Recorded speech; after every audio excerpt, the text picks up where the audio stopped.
More formally, silviculture is the area of forestry that focuses on the establishment and management of forests and the decisions that foresters make to deliver specific objectives such as timber production, amenity, conservation, and general things like forest health and resilience.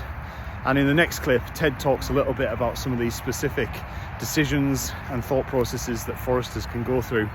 Okay, so we've just come into the very next compartment. We've just come 100 meters or so from the larch stand, which is just across the other side of the main track there, into an area that was planted with Douglas fir. And you're sort of thinking, why was that species matched here? Well, we're at the base of a slope, so we've got an area of accumulation.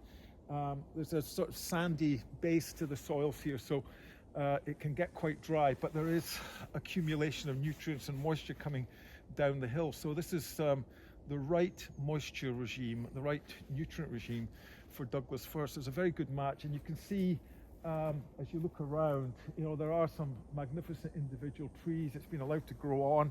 We're now at sort of 75 years of age. The average DBH in here is actually 82 centimeters, so these are quite big trees. But because of the dynamic of thinning, probably 5 or 6 thinning interventions are taking place here, you're actually seeing some structure in the forest, because there's the big trees and then there's some of the smaller ones that are basically coming behind.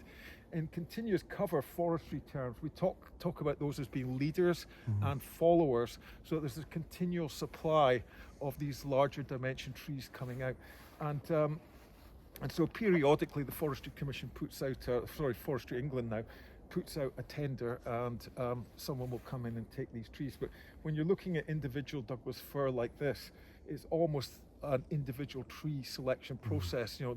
Some of these trees could be at the ship's mast, they could be a beam, an architectural feature, or similarly they could just be chopped up and produce general timbers and have a high recovery rate if the mill's able to handle these dimensions.